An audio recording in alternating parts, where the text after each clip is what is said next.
What's up? What's going on, my good people? Welcome back to Rhonda's Real Talk, where people come for the food, but they stick around for the conversation. Before we get into this food, I want to ask that you like, comment, and subscribe. Today, y'all, we keeping things very simple. I am having a steak and some broccoli, and let's get to it. I'm gonna start off with some broccoli. I had to let this broccoli cool down. It was piping hot. Can y'all still see the scene? Can y'all see that?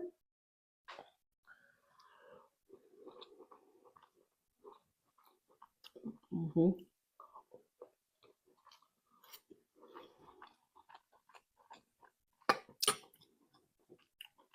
I have a little sauce to the side. This is sesame oil and W sauce. Mm-hmm.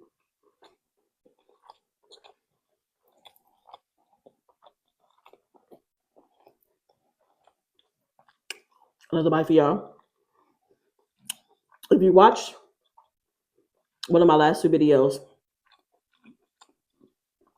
I made a Delmonico steak, and that's what this is too. Mm.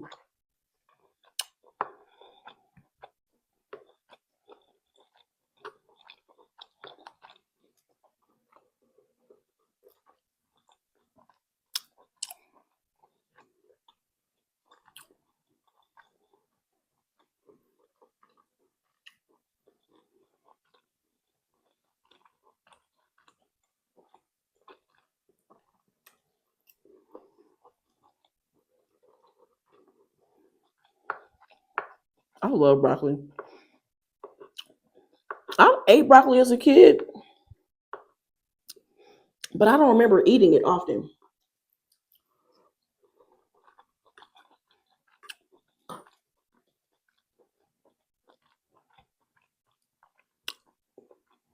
And this little concoction right here, y'all, honey put me onto this. I saw her making it one day. I'm like, what you got? And I put my steak in there. I'm like, oh, that's good. It's simple. Okay. And y'all, I love this sauce down. Y'all see that little baby corner I got? Let's see if I can get a little bit out of it. There we go. A little sweetness.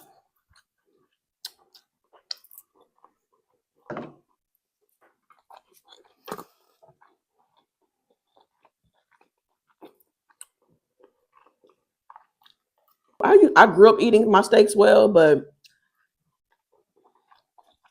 eventually I started eating them medium.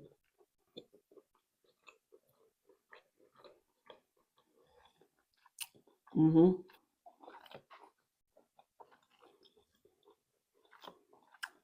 So what's up, y'all? I know it's been a minute. It's been like maybe like 2 or 3 months since I did an eating video. I'm gonna tell you what made me come back to doing eating videos. Number one, I just kind of missed it. Like, this is very nostalgic to sit down and just, talk, eat, you know, give my advice or my opinion about something. So that's very nostalgic because I've done so many of those videos. And then also, I've been getting a lot of messages. Like, I've been interacting with y'all, especially on Instagram. I've been DMing back and forth with quite a few of y'all. We've been messaging. So I got some good topics and stuff that have been sent to me lately. And I'm like, you know what? I need to start incorporating some eating videos again so we can get through these topics, these questions, and these situations.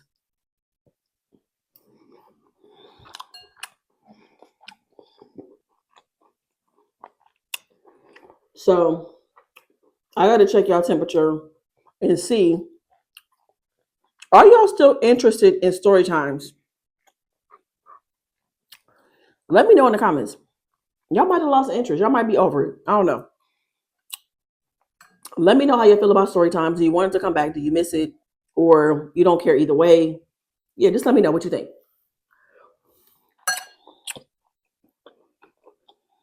I had like an idea or two. And the thing about the story is it's not that long. I think that it's the perfect length for me to get back into storytelling. So y'all let me know. Y'all want story times? I'm gonna strongly consider bringing it back because I missed that too. I'm not gonna lie. I love telling stories. Love, love, love.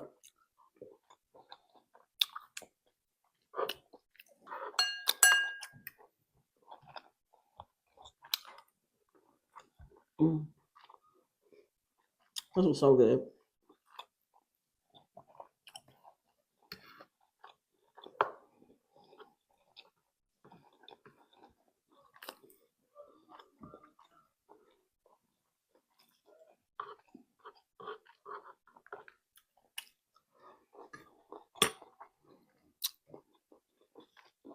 This is all gone.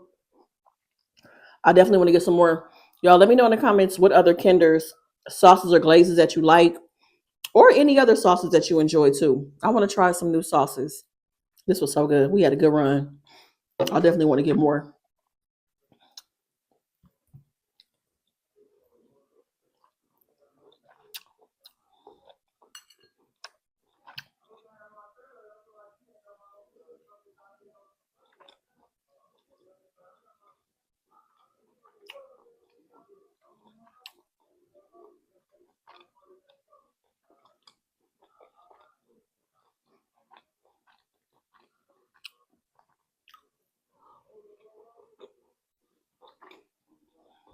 Before I get into this topic, if you have a topic, a situation, or a question that you'd like me to ask here on the channel, hit me up at rhondasrealtalk@gmail.com or send me a DM on Instagram at rhondasrealtalk. All right, so shout out to Dominique. Dominique hit me up on Instagram. And Dominique has a situation with one of her closest friends. They've been friends for like 15 years. And, Dominique is like, my friend has switched up on me. So it's not out of nowhere. Her friend is in love, and the relationship has caused her friend to change. So to be a little more specific, she said about her friend has been in a relationship for a little over a year. She noticed her friend changing maybe about the 4 or 5 month mark, where her communication started changing. She wasn't like, she was slow to text back. She was no longer initiating phone calls. When they would get on the phone, she started getting really short. She's not coming to their girl outings. Like, she switched up. Like, she's locked into her relationship. And so she said that she has confronted her friend twice about it. Oh, let me back up and say this too, that she basically feels like their relationship has been reduced to just being, people who are connected on social media. That's where she's getting updates and seeing the highlights of her friend, because she doesn't hear from her. Like I said, slow to text and very short when she does respond back or when she does call. So Dominique has confronted her friend twice to let her know, like, hey, like, like, what's up? Like, are you good? Because, like, I mean, you kind of left me, you're leaving me hanging. You're not being a good friend. You just seem to be focused on your relationship. The friend acknowledged that she has been locked in and focused and prioritizing her relationship and her career. But also is like, hey, like, I'm gonna do better. She has confronted her twice. That's been the response twice. And there's been pretty much no change. So Dominique is like, what should I do? Like, can this, should I continue being her friend? That is the question. Um, I've been in that situation before where, I mean, somebody completely ghosted our friendship because she was in a relationship and then came back around once the relationship was over. And there was just too much. We were just different people. This was like 2 years, y'all. Like 2 years of time had gone by, and we really had kind of stopped talking because of her. She was all in. She put all her chips in on the relationship. She wasn't really maintaining with a whole lot of outside people. And then when that came crashing down, she ran back to everybody, and it just wasn't the same. It was weird. You know what I'm saying? Because it's like, haven't heard from you, don't know what's going on with you. There was a gap, and the gap was too wide to close, to be honest with you. So I think in a situation like this, if the person is not making the effort, and let me say this, my advice is based on someone who is in a place where they can make the effort. Like, mentally, you can make the effort to maintain relationships. Like, you're okay in a position where you can maintain multiple relationships. That's what I'm saying. I just think that people who are interested act interested, and that's across the board. So if you are interested in being a good, a good daughter, a good employee, a good friend, a good partner, a good sibling, whatever, we have so many hats and roles that we wear in life. If you have an interest in being that, you're going to make it happen. So even if that means you're prioritizing a relationship, you're a person who is, trying to lock in because you feel like this is the one. Y'all might get engaged, y'all might get married, whatever. Y'all are having conversations about marriage, right? So fine. you spend most of your time with this person. That doesn't mean you have to shut the everybody else out. I don't think that. And I think it's important to still have individuality and have a life outside of your partner, of your wife, of your spouse, whoever you're with. I think that it's very important to maintain individuality and relationships outside of that. I think it's healthy, so that that person doesn't become your everything. Number one, I think that's extremely important. And if your friend has reduced you down to a social media friend, then I think that you know where the position that you play in her life. And if you have confronted this person, you've made it very clear that things have shifted, things have changed, and she hasn't made a switch. She hasn't put any effort to be a better friend.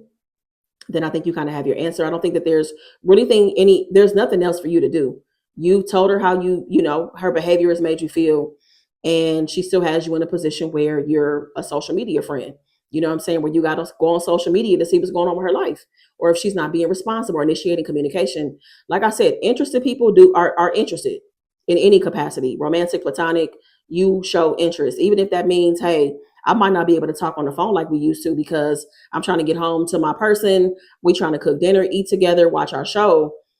Sure, but I'm going to make sure that I'm, texting you on my lunch or calling you on my ride home or whatever, right? You make those adjustments when you are in a relationship or things are changing for you in certain parts of your life, or your career becomes more, demanding, you're working more hours or whatever. Like, I just feel like you make those adjustments.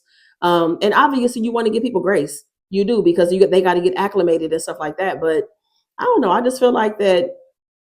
I mean, I think it's cool to to prioritize your relationship, but I don't know. I think shutting everything else off, it's a big gamble. It's a huge gamble. Like, you never know where this relationship could take you. And I am curious, and I should have asked this, does your friend reach out when her and her boyfriend are on the outs? Or, when they have disputes or arguments or disagreements, does she call or vent about that? Because I couldn't stand that. Like, the friend I told y'all about that kind of ghosted for 2 years, not even kind of, she ghosted for 2 years, wouldn't hear from her, crickets, sending birthday invites, doing all these things she would never respond to, or she would have an excuse on why she couldn't come. Whenever her and her boyfriend would have an issue, that's when she would want to come calling, and then she want to dominate the conversation, just venting about her boyfriend, but is not asking about me or anybody else or any of our other friends. Like, that's not cool. It's just not, like, we work so hard to have, especially if you have good friends. If you have good friends, keep them. Okay. Good friends are hard to come by. And when you have them, keep them. Again, I think that friends will give you grace and say, yo, like, I know that she's locked in. I know that she's in the honeymoon phase of her relationship, but completely ghosting, I think is, and again, assuming that this person is in a place where they can actually be a friend. They can. They're just choosing not to be. They're just choosing not to be. So I think you got your answer. She's not willing to put in any effort, and it's not fair for you to keep on initiating, calling, texting, and sending invites for somebody who is just like, yeah, not right now because I'm locked in on my boo. And that's cool. There's nothing wrong with that. If that's what she wants her world to be, then there's also consequences that come along with that. When you start potentially planning for your wedding, or people are not interested, or you're not even sure who to invite to your wedding because you haven't really connected with anybody. You know what I'm saying? Like, people are happy that you have found love, but it can be kind of weird, even on your end, when you're the person who has created the distance. It can be kind of weird when you look up, you know what I'm saying, from when you come out of your lover's nest and you look up and you think about your seating chart and who you want to invite. You might start to feel a little funny too, because you're like, damn, I haven't talked to so and so in a year and a half or 2 years or whatever. So, look, life is life, and life is happening to all of us. But again, if you have good friends, I'm telling you, good friends are hard to come by. And I think that good friends play a significant role into having a great quality of life, because we're going to go through things in life. And I think you just don't want to make your partner your everything. I think it's great to have outlets and people that you can rely on and talk to and share your ideas and have, just special moments with, celebrate with, people that are going to cheer for you, people that you can cheer for. Like, you want to have that. So yeah, if it was me, I would just accept my role in this person's life. Like, we've been reduced to social media. Cool. I have addressed my concerns, and it doesn't seem important to you. You're not interested in being a friend. And I would just accept that. I would be cool with us being, friends on social media. And that's it. I'm not going to press the issue because I have, vocalized my concerns. So that's it. Like, I'm not about to have a one-sided relationship, or where I'm the person that's texting and calling constantly and sending out invites and all these different things, making this effort. So yeah. That's how I would handle it. But y'all let me know in the comments, have you experienced this? Have you been the person who was in love and ghosted your friends and kind of shut everybody out? And I get it. Like, you're so happy, and this is something you've been looking for, you've been praying for, you finally get it. And it can be hard to, you don't realize that you're not balancing your life, that you're not giving any energy to other parts of your life and other relationships that, I was, again, needs to be maintained. They need to be maintained, in my opinion. Like, I'm not cutting everybody off just because I'm in love. And even with me, like, I'm in another part of the country, I'm in a different time zone. I still have to make those adjustments to catch my friends and family back home, so that we can stay connected. You know what I'm saying? So you just got to put the effort in. And interested people, somebody that wants to be a friend, somebody that, wants you in their life, they are going to make the effort to make sure that, look, we probably can't talk every day, but I'm still making sure that we're texting and that we talking at least maybe once a week or whatever. It doesn't have to stop completely. So that's my perspective. Y'all join me in the comments. Meet me in the comments and just let me know, what would you do in this situation? What should Dominique do? Should she make a third attempt to let her friend know that, she's not feeling her behavior? And I don't even think it's like taking it personal, because it's not. It's not taking it personal at all. You've been friends with somebody all these years. Y'all been locked in. And, we're going to constantly have things that change in our lives: career, different cities, children, relationships, people passing away. A lot of things are going to happen in life. And like I said, if you have good friends, keep them, because you're going to need the support through all the transitions that you have in life, that a lot of stuff is unforeseen. But I'm telling you, you're going to want to have people to lean on when stuff goes down, for sure. So that's my perspective, y'all. So that's it. That's the video. If you enjoyed it, give it a big thumbs up. I will meet y'all in the comments. Make the best of the day, y'all. Be good to yourself. Peace.